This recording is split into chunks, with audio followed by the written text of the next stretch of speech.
നമസ്കാരം. ചാനലിലേക്ക് എല്ലാവർക്കും സ്വാഗതം. ത്രയം എന്ന തുടർക്കഥയുടെ 15-ാം ഭാഗം. ശിവകാമി വിറച്ചുകൊണ്ട് അങ്ങോട്ടും ഇങ്ങോട്ടും നടന്നു.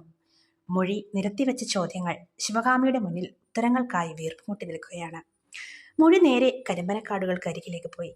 ഇപ്പോൾ പരിചയമില്ലാത്ത വണ്ടികൾ കാടുകൾക്ക് മറകിലോ മുന്നിലോ കിടക്കാറില്ല. ശിവകാമിയുടെ അരികിലേക്ക് ഇപ്പോൾ ആരും വരാറില്ല. നന്ദയ്ക്ക് മാത്രമായി അവൾ അവളെ നൽകി കഴിഞ്ഞിരിക്കുന്നു. ഭൂതകാലത്തിന്റെ ക്ഷതമേറ്റ ശിവകാമി നന്ദയ്ക്ക് പ്രശ്നമല്ല.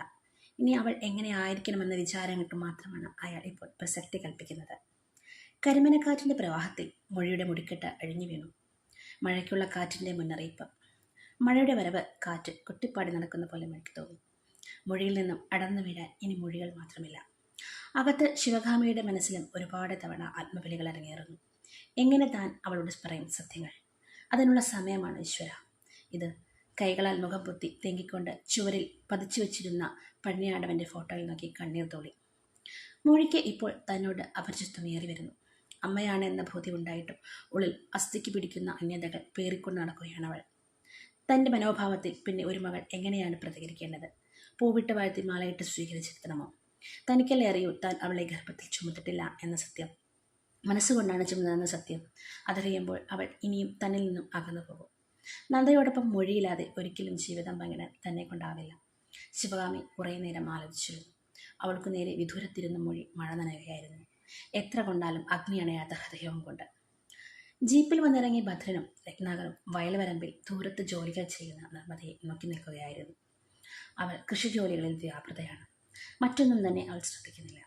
വളരെ ആത്മാർത്ഥമായ ജോലികൾ ചെയ്യുന്ന ഒരു പെൺകുട്ടിയാണ് രത്നാകർ കണ്ടു മനസ്സിലാക്കി. എങ്ങനെയുണ്ട് മുതലാളി? പെണ്ണിനെ ബോധിച്ചു. ഭദ്രന്റെ വാക്കുകളിൽ രത്നാകരന്റെ മുഖത്ത് മന്ദഹാസം വിടർന്നു. രൗദ്രഭാവമൊക്കെ ഇവിടെയോ പോയി ഒളിച്ച പോലെ. അവളെ ആർക്ക് ബോധിക്കാതിരിക്കാനാണ്? ചെല്ലമ്മൾ കണ്ടാൽ ഇവളെ തന്നെ ബോധിച്ചുവെന്ന് ഒറ്റയടിക്ക് പറയും. രത്നാകർ ഇനി കൂടുതൽ ചിന്തിക്കുന്നില്ല. പക്ഷേ എങ്ങനെയാണ് അടുത്ത നടപടികൾ എന്നോർത്ത് അയാൾ അസ്വസ്ഥനായി. അവളുടെ അച്ഛനാകാനുള്ള പ്രായമുണ്ട് തനിക്ക്. ആ എന്നെ അവൾ എങ്ങനെ വിവാഹം ചെയ്യും? അവൾ അതിന് സമ്മതിക്കും എന്നും തോന്നുന്നില്ല. രത്നാകർ ജീപ്പിനുള്ളിലേക്ക് വലിഞ്ഞു കയറി. ഭദ്രനെ കാര്യം പിടികിട്ടി. പക്ഷേ ശകുനിയായ ഭദ്രന്റെ തലയിൽ അനേകം ബുദ്ധികൾ ഒളിഞ്ഞിരിപ്പുണ്ട്. ഇവളുടെ അമ്മയ്ക്ക് സുഖമില്ലാതെ ആശുപത്രിയിലാണെന്നല്ലേ പറഞ്ഞത്? നമുക്ക് അവിടെ വരെ ഒന്ന് പോയാലോ? അതെന്തിനാ? രത്നാകർ ചോദിച്ചു. ഒരു വഴിയുണ്ട് മുതലാളി, നമുക്ക് അങ്ങോട്ടൊന്ന് പോയിച്ചു വരാം. ഭദ്രൻ ഒന്നും മനസ്സിൽ കാണാതെ ഇങ്ങനെ മുന്നോട്ട് ധൈര്യത്തോടെ നീങ്ങില്ല. രത്നാകർ ജീപ്പിൽ കയറി. ഒപ്പം സന്തോഷത്തോടെ ഭദ്രനും.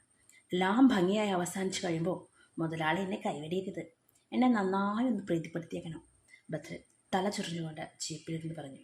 ആ, ആദ്യം എല്ലാം ശുഭമാവട്ടെ, പിന്നെ നിന്നെ ഞാൻ എൻ്റെ കൈ വെള്ളയിൽ കൊണ്ടു നടക്കും. പൂവിട്ട് പൂജിക്കാം, പോരെ? അയ്യോ, അതൊന്നും വേണ്ട മുതലാളി, അതെന്നെ അല്പം ഒന്ന് കളിയാക്കിയതാണല്ലേ. ഏയ് കാര്യമായിട്ട ഭദ്ര, രത്നാകർ ഒരു കള്ളച്ചിരിയോടെ പറഞ്ഞു. ജീപ്പ് കുതിച്ചു പറഞ്ഞു. വളരെ പെട്ടെന്ന് തന്നെ ടൗണിലെ ആശുപത്രിയിൽ ചെന്ന് നിൽക്കുകയും ചെയ്തു. ത്രയം എന്ന തുടർക്കഥയുടെ 15-ാം ഭാഗം ഇവിടെ അവസാനിച്ചു. കഥ എല്ലാവർക്കും ഇഷ്ടമായെന്ന് കരുതുന്നു. കഥ ഇഷ്ടമായാൽ എല്ലാവരും ലൈക്ക് ചെയ്യുക, കമൻറ്റ് ചെയ്യുക, ചാനൽ സബ്സ്ക്രൈബ് ചെയ്യുക. അപ്പോൾ ത്രയത്തിൻ്റെ 16-ാം ഭാഗമായിട്ട് വരുമ്പോൾ എല്ലാവർക്കും ബൈ. Thank you.